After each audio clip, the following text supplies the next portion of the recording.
Welcome to the RuleBook. I'm your host, Alex Palmer, and I'm the queen of learning things the hard way so you don't have to. On this podcast, we're going to be talking about the mistakes I made and the lessons I learned along the way to create the rules I now live by. On each episode, we're going to be discussing a new rule, how it came about, why I created it, and how you can apply it in your own life. So let's get into it. Welcome to episode number 12. Welcome back to the RuleBook.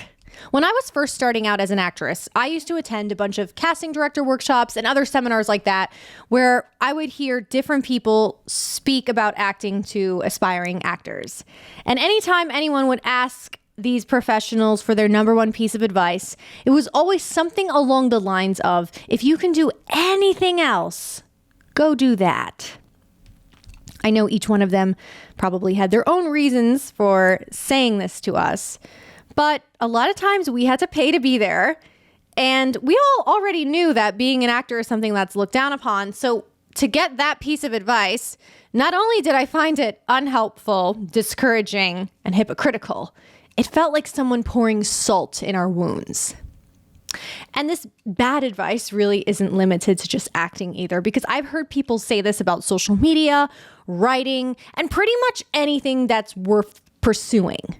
So rule number 12, if they can do it, so can you. I went to look for a visual representation of some successful actor doling out the cliche, go do anything else line to a group of hopefuls, and I couldn't find it. And I swear I've seen it before on the internet, maybe years ago when I was really in the thick of this.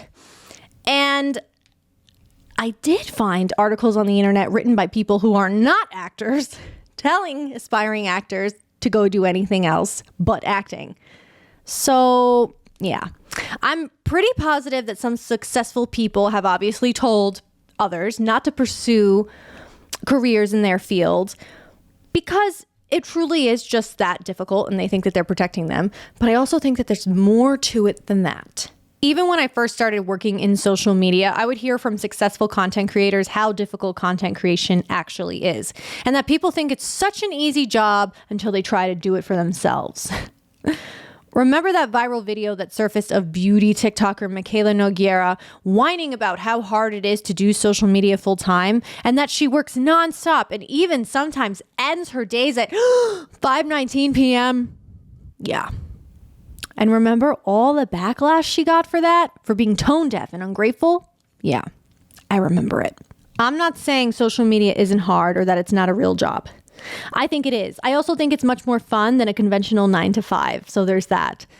But I also think that more than a handful of people can do this job, and they can do it really, really well. And that TikTok has proven there's a space for all kinds of creators to monetize their content, and there's a demand for it.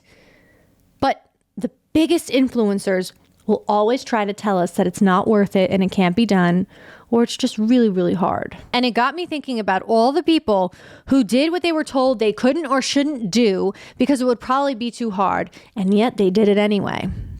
Tom Brady announced this week that he's going to be retiring for real this time. He's recognized as one of the greatest football players of all time, and he has the record for the most Super Bowl wins. But did you know he has an underdog origin story that's not typical for pro athletes? He was a 6th round draft pick, considered too skinny and too slow.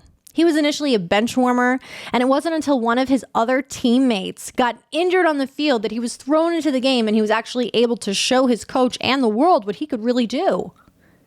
One time in an interview, Brady said with tears in his eyes that if football hadn't worked out, he would have been an insurance salesman like his dad. Brady's controversial. He's hated by a lot of the fans. Maybe because he seems to have it all, or maybe it's because he just does what other people do not expect. I never considered him an underdog until I actually sat down and researched him for this episode. But maybe that's why he has such a bad rep. Because when you go and you do what others say you can't do, and you keep proving people wrong, oh man, that's gotta be annoying. And what about Serena and Venus Williams? Their dad, Richard, believed that he could make both of his daughters champions of a mostly white and incredibly expensive sport when they were at a time when they had very little money. He trained them himself, and he made them number 1 and number 2. But even he predicted that his daughters would retire from the sport at 20. And Serena only retired at 40, and Venus is still playing. I gave you 3 sports examples, but there's examples in every industry of people changing the game and changing the rules. So when people say, go do anything else, ignore them. If you wanted to be doing anything else, you'd probably already be doing it. Every time I speak to someone in my family, it never fails that I am lectured on what I might be good at. I've been told I should consider becoming a teacher more times than I can count. And most recently, my aunt suggested I become a tour guide. I really don't know where she got that from, yet she thought it was a good one, a really good one. And this is the thing. Those are great careers. I just don't think they would be fulfilling for me. They always have a new answer for me. Obviously, I know I can go do something else. I've done other things, and I know I can do them. But I'm not going to, at least not this time. Because if so many other people can do it, then so can I. And that's my new rule. So if I was an industry professional, which I don't know, maybe one day I will be, that would be my number 1 piece of advice. If other people can do it, why can't you? Thank you guys so much for checking out the RuleBook. I hope that you will subscribe to this podcast, like, follow, comment, and also follow me on all social medias at Serious Actress. Bye, guys.